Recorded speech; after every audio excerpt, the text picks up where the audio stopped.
बख्तियारपुर के मुन्ना भैया और बिहार के सिरमौर माननीय किनके लिए हैं आप ये पता नहीं, लेकिन फिर भी हे बिहार राज्य के माननीय मुख्यमंत्री महोदय, आज आपके राज्य की जनता आपसे जवाब चाहती है। ये कैसी पारी खेल रहे हैं आप? ये राज्य महाभारत की द्वित सभा क्यों नजर आने लगी है, जहां एक एक कर सबको आप दांव पर लगाते जा रहे हैं?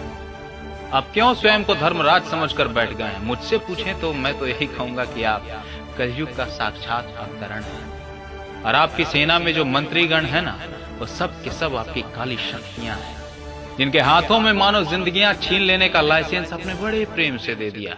जलजलों का शौक क्यों रखते हो सरकार? कयामत की किसी से यारी नहीं होती। इंसानियत का पाठ धुएं में भरकर पी लिया होता तूने तो आज जिंदगी पर मौत भारी नहीं होती।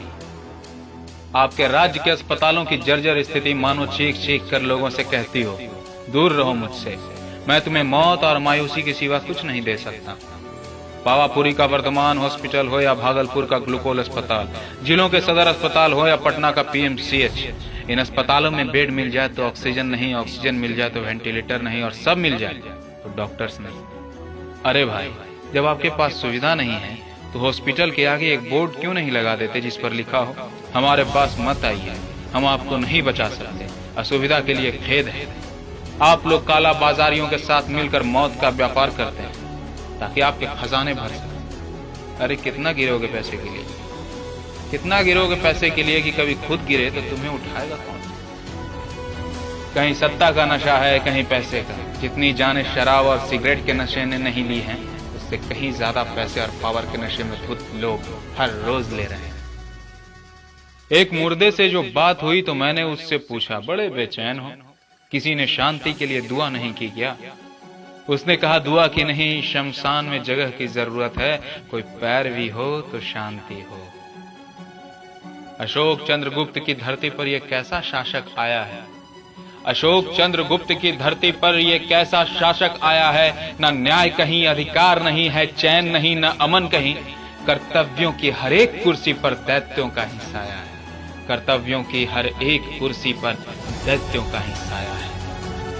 बात स्वास्थ्य मंत्री अमंगल पांडे की करे तो चमके बुखार से लेकर कोरोना आपदा तक ऐसा प्रतीत होता है कि किसी इंसान को नहीं, एक बुत को बिठा दिया गया है, जिसके अंदर न संवेदना है, न हृदय है, न कर्तव्य का बोध है, न अंतरात्मा की आवाज का शोर है। मैं समझता हूं कि अगर ये किसी भी मनुष्य के साथ होगा तो वो शर्म से अपने प्राण त्याग देना चाहेगा, मगर यहाँ अहंकार का उफान इतना अधिक है कि किसी भी बांध को ये तोड़कर आम जनमानस को उसकी सभ्यताओं सहित भाग कर ले जाएगा। तो जवाब दीजिए नीतीश कुमार की सवाल आपसे नहीं पूछें तो किनसे पूछें? इन बेलगाम अस्पतालों और डॉक्टरों पर आप लगाम नहीं लगा सकते तो कौन लगाएगा? अपने मंत्रियों, अपने विधायकों का नेतृत्व आप नहीं कर सकते तो कौन करेगा? इन रोते बिलखते आंसुओं के चीखते चिल्लाते प्रश्नों की गूंज तो आपके कलेजे तक जरूर पहुंचती होगी। इनका उत्तर आप नहीं देंगे तो कौन देगा? उन बंद पड़े सैकड़ों हजारों वेंटिलेटर्स और उन पर जमी धूल से उपजते प्रश्नों की अग्नि को आप नहीं तो कौन बुझाएगा? राज्य की व्यवस्था को दुरुस्त रखने के लिए जिन शक्तियों और अधिकारों का प्रयोग आपको करना चाहिए, उसका दुरुपयोग करने पर प्रजातंत्र की प्रजा में अपने असंतोष से धधकते अंगारों पर अपना मौन तोड़ अपने वाक्य जल से उन अंगारों को आप नहीं बुझाएंगे तो कौन बुझाएगा? जवाब दीजिए या आकर कह दीजिए दोनों हाथों को आपस में जोड़कर कि क्षमा करना मेरे बिहार के लोगों, मैं तुम्हारी जिम्मेदारियों का बोझ अब और नहीं उठा पाऊंगा। अब मेरी ओर देखना बंद कर दो, मुझसे आस लगाना बंद कर दो। मेरे इस कथन को अपना भाग्य स्वीकार करो कि यात्री जिस तरह अपने सामान की रक्षा स्वयं करते हैं, वैसे ही अपने जान की रक्षा भी आप स्वयं करें। हमें पूरा भान है इस बात का कि सिर्फ सरकारें बदलाव नहीं ला सकती, उस राज्य या देश की प्रजा के हृदय नेत्र भी खुले होने चाहिए। उन्हें भी हर उस समस्या की गंभीरता का अंदाजा उतना ही हो जितना कि उस सरकार के शासक को है। बिना प्रजा के सहयोग के कोई शासक अच्छा शासक नहीं बन सकता, कभी नहीं बन सकता। ये वीडियो किसी की निंदा हेतु नहीं बनाया है मैंने, बस एक आह्वान के लिए बनाया है कि जो भी मौजूदा सरकार है वो कफन की राजनीति न करे, बल्कि कुछ दिनों के लिए राजनीति को कफन में लपेट कर फेंक दे। जनता का सहयोग ले, खुद भी आगे बढ़कर सहयोग करे, पक्ष विपक्ष सभी मिलकर एक बार व्यवस्था को दुरुस्त कर दे। ऑक्सीजन सिलेंडर की कालाबाजारी हो या दवाओं की कालाबाजारी, सब पर नकेल कसा जाए। जितने भी अस्पताल हैं उनमें डॉक्टर्स की खाली सीट्स को भरा जाए, बंद पड़े वेंटिलेटर्स को दुरुस्त किया जाए, उन एम्बुलेंस को फिर से चालू किया जाए जो बंद पड़ी है। जिस तरह से व्हाट्सएप ग्रुप बनाकर बिहार के युवा कितने ही मरीजों के लिए अस्पताल, बेड, ऑक्सीजन, दवाई सब की व्यवस्था कर दे रहे हैं, उसी तरह सरकार भी कर सकती है। अगर उनके IAS IPS मदद नहीं कर पा रहे हैं, कोई रणनीति नहीं बना पा रहे हैं या डर कर कहीं छुप गए हैं, तो इन युवाओं से संपर्क साधिए, ये निस्वार्थ सेवा करेंगे। आप मुख्यमंत्री हैं, आपका राज्य है, ये आपकी तरफ देख रहा है, आप सहयोग मांगेंगे तो बिहार के युवा हर संभव प्रयास करेंगे, अन्यथा एक प्रचंड विद्रोह को आप आमंत्रण देंगे जिसे आपकी सारी संवैधानिक शक्ति भी नहीं रोक पाएगी।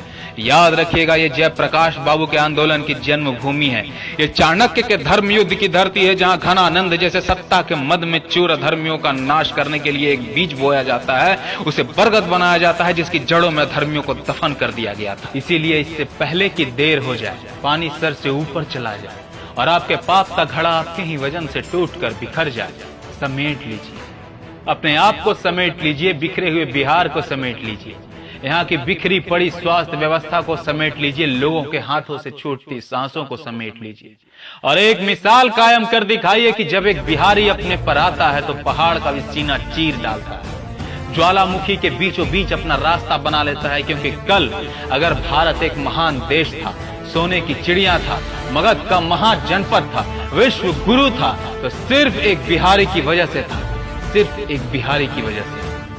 तो जगाइए नीतीश जी अपने अंदर के बिहारी को और कुछ ऐसा कर दिखाइए कि बिहार ही नहीं, देश का हर बच्चा बच्चा बोले, जय मगध, जय बिहार, जय हिंद।